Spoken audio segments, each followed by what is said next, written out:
Berdasarkan keterangan terdakwa di muka persidangan tanggal 11 Januari 2023 yang pada pokoknya menjelaskan bahwa pada saat terdakwa tertidur, terdakwa tiba-tiba mendengar suara pintu yang dibuka dengan keras, kemudian terdakwa membuka mata dan melihat korban sudah berdiri di dekat kaki terdakwa. Korban kemudian melakukan kekerasan seksual atau pemerkosaan kepada terdakwa. Keterangan terdakwa tersebut didukung dengan keterangan ahli Dr. Anda Reni Kusumawardani MPSI, psikolog selaku ahli psikologi forensik di bawah sumpah di muka persidangan yang dihadirkan penuntut umum yang menjelaskan bahwa hasil analisis forensik tim Apsifor yang berjumlah 12 orang tertanggal 6 September 2022 dengan kesimpulannya menyatakan bahwa keterangan Putri Chandrawati terkait peristiwa kekerasan seksual di kediaman Magelang layak dipercaya dan bersesuaian dengan indikator keterangan yang kredibel dan kondisi psikologis Putri Chandrawati yang ditemukan mengalami simptom depresi dan reaksi trauma akut. Vide transkrip verbatim halaman 2062 sampai dengan halaman 2065 angka 881. Sayangnya penuntut umum mengaburkan dan mengesampingkan keterangan ahli psikologi forensik yang dihadirkan sendiri oleh penuntut umum. Selain dari keterangan ahli psikologi forensik di atas, keterangan terdakwa didukung pula dengan keterangan saksi Kuat Ma'ruf, saksi Susi, saksi Richard Eliezer, dan saksi Ricky Rizal yang masing-masing saling bersesuaian, yaitu ditemukannya terdakwa oleh saksi Susi tergeletak di depan kamar mandi lantai 2 kediaman Magelang dalam kondisi setengah pingsan, lemas, berkeringat dingin serta mata terpejam. Sebelum saksi Susi menemukan terdakwa di lantai 2 rumah Magelang, saksi Kuat Ma'ruf memergoki korban turun mengendap-endap dari tangga lantai 2. Sikap korban yang sedang celingukan ketika menuruni tangga lantai 2 dan lari pada saat ditegur oleh saksi Kuat Ma'ruf tersebut dicurigai oleh saksi Kuat Ma'ruf. Kemudian keterangan saksi Richard Eliezer yang pada pokoknya menyatakan bahwa terdakwa berbicara di telepon dengan saksi Richard Eliezer dalam kondisi menangis dan meminta saksi Richard Eliezer untuk segera pulang ke kediaman Magelang. Seyogyanya, jika penuntut umum berusaha untuk memperhatikan fakta tersebut, keterangan para saksi di persidangan yang saling bersesuaian memenuhi ketentuan di pasal 185 ayat 4 KUHP sehingga dapat membuktikan kebenaran adanya kejadian atau peristiwa kekerasan seksual.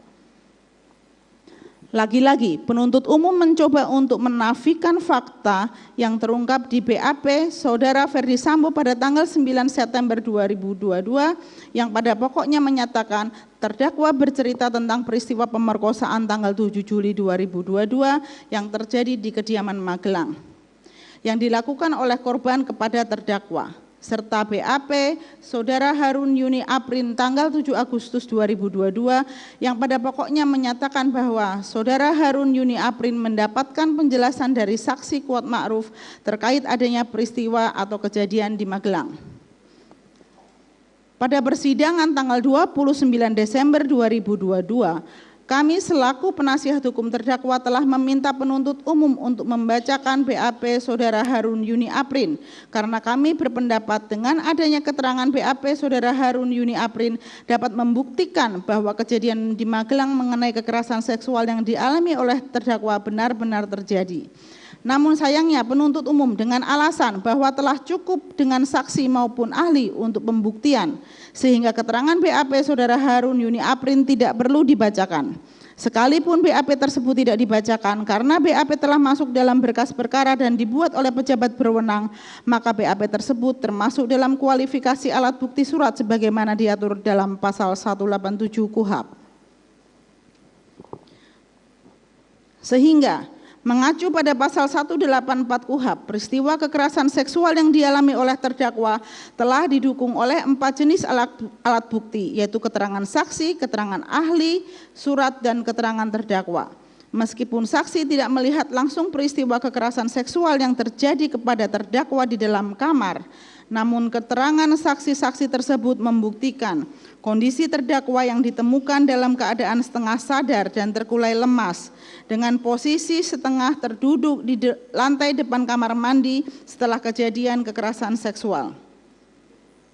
Keterangan dari beberapa saksi tersebut bersesuaian dan ada hubungannya satu dengan yang lain sedemikian rupa sehingga dapat membenarkan adanya kejadian kekerasan seksual. Sejatinya penuntut umum telah keliru dan tidak memahami konsep bahkan mengabaikan hukum acara pembuktian kekerasan seksual yang diatur dalam ketentuan Undang-Undang TPKS. Jika bukti kekerasan seksual hanya didasarkan pada adanya orang yang melihat kejadian kekerasan seksual tersebut terjadi, sebagaimana yang menjadi dasar penuntut umum untuk menyatakan bahwa kekerasan seksual yang dialami oleh terdakwa tidak cukup bukti dan tidak terjadi, maka seberapa banyak korban kekerasan seksual yang tidak mendapatkan akses keadilan tersebut? Bahwa penuntut umum seolah-olah mengabaikan keterangan ahli pidana Dr. Mahrus Ali SHMH di bawah sumpah di muka persidangan pada tanggal 22 Desember 2022 yang pada pokoknya menyatakan bahwa terkait kasus-kasus kekerasan seksual dalam perspektif viktimologi, yang pertama seringkali terjadi di ruangan yang privat sehingga hal tersebut memiliki bukti yang minim. Lebih lanjut ahli pidana menjelaskan bahwa ada tidaknya visum tidak menghilangkan kejahatan kekerasan seksual itu sendiri. Vide transkrip verbatim halaman 2153 sampai dengan 2157 angka 57. Bahkan penuntut umum terkesan mengabaikan pernyataan Komisi Nasional Hak Asasi Manusia atau selanjutnya kami singkat Komnas HAM yang disampaikan pada siaran pers nomor 030 dan seterusnya tentang laporan hasil pemantauan dan penyelidikan Komnas HAM atas peristiwa kematian Brigadir Joshua di kediaman ex-Kadif Propam Polri. Laporan hasil pemantauan dan penyelidikan oleh Komnas HAM memuat pernyataan di dalam kesimpulannya yang menyatakan bahwa terdapat dugaan terjadinya peristiwa kekerasan seksual yang dilakukan oleh Brigadir J kepada saudari PC di Magelang tanggal 7 Juli 2022. Lebih lanjut dalam laporan Komnas HAM tersebut memberikan rekomendasi yaitu menindaklanjuti pemeriksaan dugaan kekerasan seksual terhadap saudari PC di Magelang dengan memperhatikan prinsip-prinsip hak asasi manusia dan kondisi kerentanan khusus. Berdasarkan kesimpulan dan rekomendasi dari Komnas HAM tersebut di atas, membuktikan bahwa kekerasan seksual yang dilakukan oleh korban terhadap terdakwa adalah benar dan patut ditindaklanjuti lebih lanjut. Vide B39 daftar bukti tambahan. Namun sayangnya fakta-fakta tersebut justru dikaburkan oleh penuntut umum dan penuntut umum malah menggunakan keterangan hasil poligraf yang cacat hukum karena proses pelaksanaannya bertentangan dengan pasal 13 Perkap nomor 10 2009. Seharusnya jika penuntut umum berkomitmen untuk mengungkapkan kebenaran material di persidangan dan tidak semata-mata memaksakan fakta agar terpenuhinya seluruh unsur dakwaan, maka penuntut umum seyogyanya tidak menghilangkan fakta yang ada di persidangan. Dengan demikian dalil penuntut umum dalam surat tuntutannya halaman 468 sampai dengan 471 angka 4 sampai dengan 6 tidak terbukti karena hanya berdasarkan asumsi dan alat bukti yang tidak sah secara hukum. 2. Tuduhan terdakwa berselingkuh tidak didasari bukti yang valid, merupakan fitnah yang keji yang dapat berdampak negatif terhadap terdakwa, anak-anak, dan keluarga terdakwa. Penuntut umum berasumsi dalam surat tuntutannya yang pada pokoknya menyatakan bahwa jawaban terdakwa yang mengatakan tidak berselingkuh dengan korban adalah berbohong, sehingga seolah-olah fakta adanya kekerasan seksual terhadap terdakwa bukanlah peristiwa yang sebenarnya dan bagian skenario dari terdakwa untuk menutupi kejadian sebenarnya. Vide surat tuntutan halaman 471 angka 6 huruf M dan N. Meskipun tidak ditulis secara eksplisit dalam surat tuntutan Akwo, namun terdapat pernyataan Jaksa Agung Muda Tindak Pidana Umum pada konferensi pers di Gedung Jampidum Kejagung hari Kamis tanggal 9 Januari 2022 yang pada pokoknya mengatakan bahwa isu perselingkuhan hanyalah bumbu dan tidak akan dibuktikan penuntut umum dalam perkara Akwo. Kami sangat menyayangkan dicantumkannya isu perselingkuhan dalam surat tuntutan Akwo ataupun surat tuntutan terdakwa lainnya. Dalam hal ini surat tuntutan saksi Kuat Ma'ruf. rantai besi dimakan bubuk. Tuduhan tidak masuk akal yang disampaikan penuntut umum tidak sesuai pada fakta persidangan dan hanya berdasarkan asumsi. Jelas sangat menyakitkan dan berdampak sangat buruk kepada terdakwa, anak-anak, dan keluarga besar terdakwa. Kesimpulan penuntut umum tersebut bersifat asumsi dan tidak berdasarkan fakta persidangan. Karena penuntut umum hanya bersandar pada hasil pemeriksaan poligraf yang cacat hukum dan proses pelaksanaan tes poligraf tersebut dilakukan pada saat kondisi psikologis dan emosi terdakwa sedang terguncang karena dipaksa untuk mengingat dan menceritakan kembali peristiwa kekerasan seksual yang dialami oleh terdakwa kepada ahli poligraf yang melakukan tes.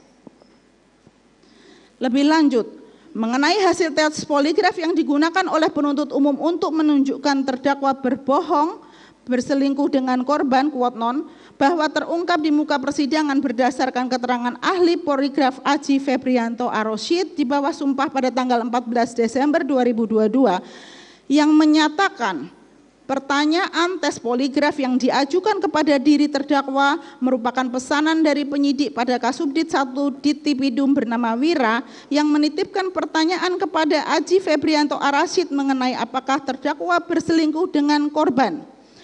Pertanyaan tersebut menurut ahli poligraf digunakan sebagai pertanyaan yang relevan untuk ditanyakan kepada terdakwa. Padahal secara materi pertanyaan tersebut tidak ada relevansinya dengan perkara akuo.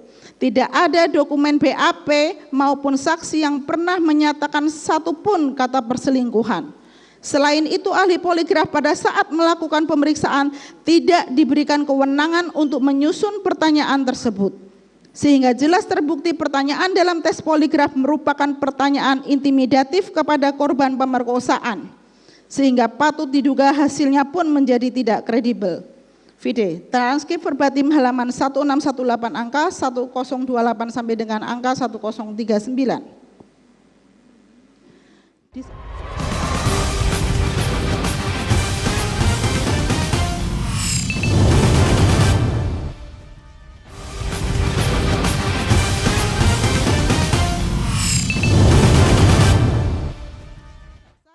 Dan dilakukan dengan kondisi psikologis dan emosi terdakwa yang sedang terguncang. Sangat disayangkan, penuntut umum yang seharusnya konsisten menggali kebenaran material malah terbawa arus asumsi-asumsi liar dan hoaks di media yang tidak berdasar sehingga menciptakan sentimen buruk publik kepada diri terdakwa. Dengan demikian dalil penuntut umum dalam surat tuntutannya halaman 471 angka 7 tidak terbukti karena bersandar pada alat bukti yang tidak sah secara hukum. 3. Terdakwa menjalankan kewajiban moral sebagai istri saat menyampaikan pada suaminya tentang kejadian kekerasan seksual yang menimpanya.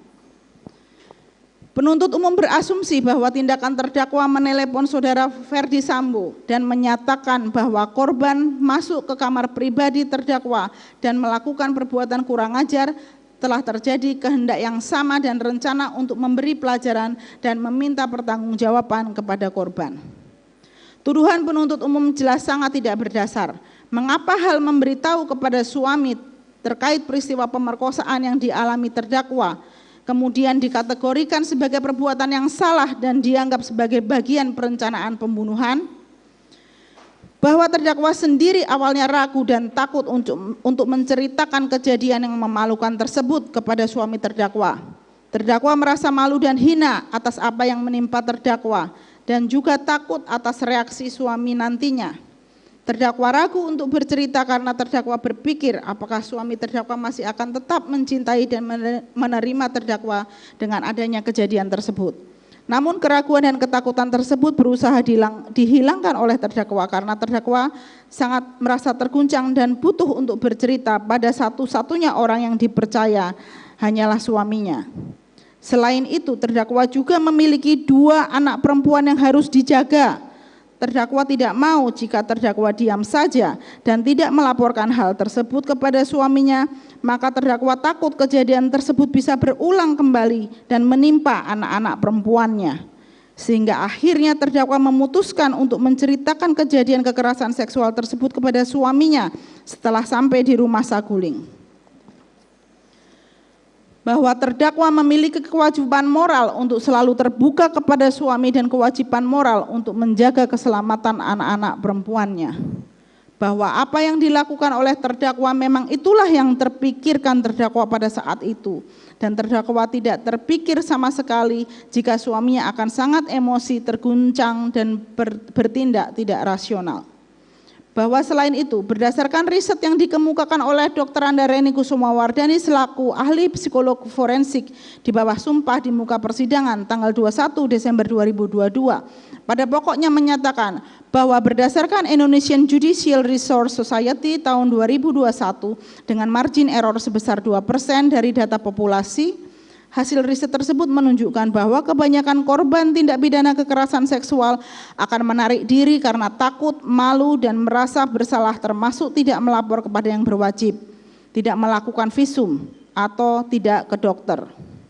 Sehingga terbitlah Undang-Undang TPKS yang mengakomodir keterangan satu saksi dan atau korban dapat didukung dengan satu alat bukti yang sah, cukup untuk membuktikan seseorang mengalami kekerasan seksual. Ahli psikologi forensik juga menambahkan bahwa secara psikologis apabila terdakwa Putri Chandrawati mengalami suatu kejadian yang membuatnya malu, ia akan menceritakan kejadian tersebut kepada seseorang jika dinilai dapat dipercaya dan dinilai aman oleh terdakwa Putri Chandrawati. Hal-hal di atas menunjukkan bahwa penuntut umum telah menutup mata terhadap fakta-fakta yang ada dalam persidangan, mengabaikan keterangan ahli apsifor yang justru datang dari penuntut umum sendiri, dan mengabaikan keterangan terdakwa. Nampak jelas bangunan argumentasi penuntut umum sangatlah rapuh, terlihat dari uraian surat tuntutan yang berusaha menyimpulkan perbuatan yang dilakukan oleh terdakwa, menceritakan kejadian perkosaan yang dialaminya sebagai bagian dari perbuatan yang bertentangan dengan hukum. Padahal hal tersebut adalah hal yang wajar bagi seorang istri untuk menceritakan kejadian yang menimpanya kepada suaminya. 4. Tuduhan terdakwa memerintahkan saksi Riki Rizal untuk mengamankan senjata api korban di Magelang hanya didasarkan pada asumsi belaka tanpa didukung alat bukti yang sah. Sebagai bagian dari pembuktian unsur dengan sengaja dan dengan rencana terlebih dahulu, penuntut umum dalam surat tuntutannya menyatakan perbuatan saksi Riki yang mengamankan senjata api dinas jenis HS nomor seri H233001 milik korban dan senjata api dinas jenis Steyr AUK KL 223 nomor 14 USA 247 mengisyaratkan bahwa tindakan tersebut seharusnya merupakan kehendak dan persetujuan terdakwa. Penggunaan kata dalam tanda kutip mengisyaratkan secara berulang-ulang di tuntutan menunjukkan penuntut umum tidak yakin dengan apa yang dituduhkan kepada terdakwa dan tidak memiliki bukti untuk mendukung tuduhannya tersebut. Penuntut umum membuat kesimpulan hanya berdasarkan adanya pertemuan antara terdakwa dengan saksi Riki Rizal dan langsung mengkaitkan hal tersebut dengan tindakan saksi Riki Rizal sebagai isyarat adanya kehendak dan persetujuan terdakwa untuk pengamanan senjata HS dan Steyr AUK yang dilakukan oleh saksi Riki Rizal. Penuntut umum secara sengaja mengabaikan latar belakang dan konteks terjadinya pertemuan antara terdakwa dengan saksi Riki Rizal, yaitu kondisi terdakwa yang dalam keadaan tidak berdaya dan mengabaikan fakta bahwa ada saksi Kuat Ma'ruf dan saksi Susi di ruangan yang sama pada saat itu. Asumsi penuntut umum tersebut mengubah fakta persidangan yang sebenarnya dan membangun kesimpulan yang tidak berdasar. Karena saksi Riki Rizal dalam kesaksiannya di persidangan menyatakan ketika bertemu dengan terdakwa hanya sebentar atau bukan dalam waktu yang lama seperti disampaikan dalam surat tuntutan, dan terdakwa hanya meminta agar dipanggilkan saksi Kuat Ma'ruf dan korban. Pada persidangan lain yang diabaikan oleh penuntut umum adalah bahwa saksi Riki Rizal Wibowo tidak pernah menyatakan pengamanan senjata api HS milik korban dilakukan atas perintah dan persetujuan dari terdakwa.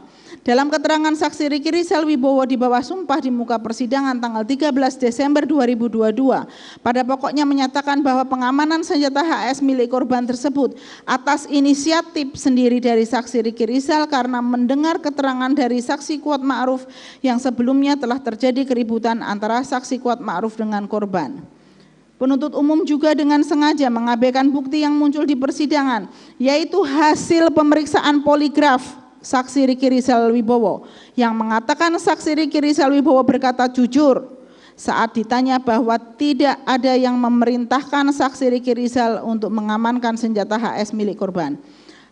Kalaulah penuntut umum konsisten dan tidak sekedar menggunakan bukti yang menguntungkan penuntut umum saja, seharusnya tuduhan bahwa terdakwa mengetahui, menghendaki, apalagi memerintahkan saksi Riki Rizal untuk mengamankan senjata tidak akan muncul di surat tuntutan karena tidak ada bukti yang mendukung dan hanya berdasarkan asumsi penuntut umum belaka. Dengan demikian terlihat dengan jelas bahwa penuntut umum dalam membuat tuduhan terdakwa telah memerintahkan saksi Riki Rizal Wibowo untuk mengamankan senjata api milik korban sama sekali tidak didukung keterangan saksi serta alat bukti yang sah, namun hanya berdasarkan asumsi belaka dan memutarbalikkan fakta yang sebenarnya yang terungkap di persidangan. Dengan demikian dalil penuntut umum dalam surat tuntutannya halaman 468 angka 4 sampai dengan 471 angka 6 tidak terbukti karena hanya berdasarkan asumsi tanpa didukung dengan alat bukti. 5. Tuduhan penuntut umum bahwa terdakwa bersepakat dengan saudara Ferdi Sambo dan berkehendak yang sama dengan saksi Riki Rizal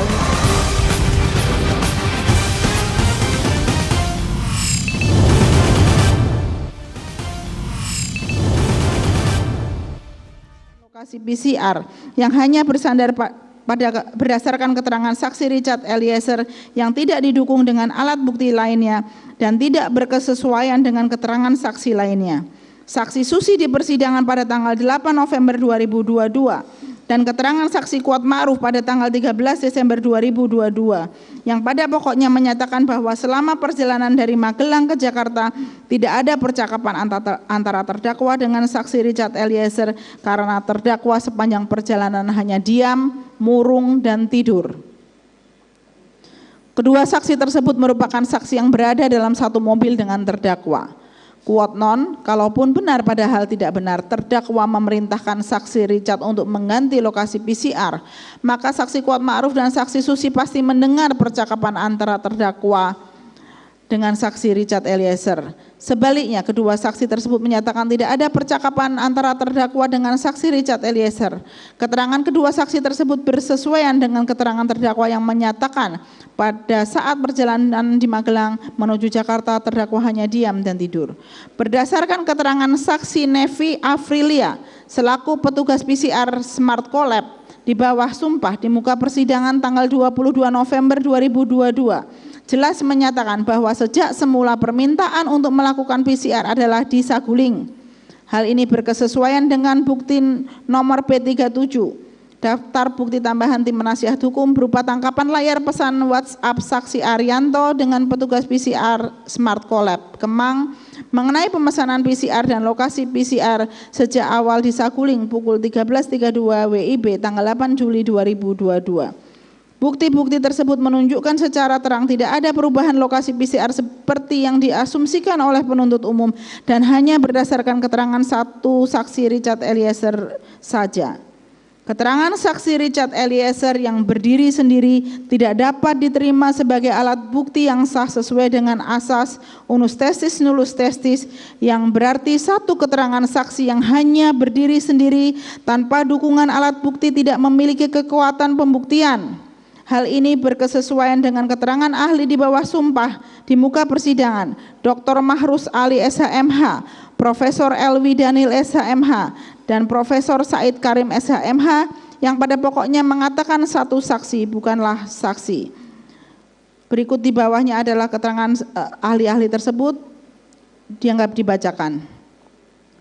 Dengan demikian tuduhan penuntut umum dalam surat tuntutannya halaman 477 angka 6 tidak terbukti karena hanya didasarkan pada satu keterangan saksi yang berdiri sendiri, bersifat asumsi dan bertentangan dengan sejumlah alat bukti lain yang sah. 7. Tuduhan penuntut umum bahwa terdakwa memerintahkan saksi Richard Eliezer Budihang Lumiu membawa senjata Steyr AUK adalah rekaan yang tidak berdasar dan bertentangan dengan bukti CCTV. Bahwa penuntut umum dalam menguraikan peristiwa pada surat tuntutan terkait dibawanya senjata Steyr AUK hanya menyandarkan pada keterangan satu saksi Richard Eliezer saja.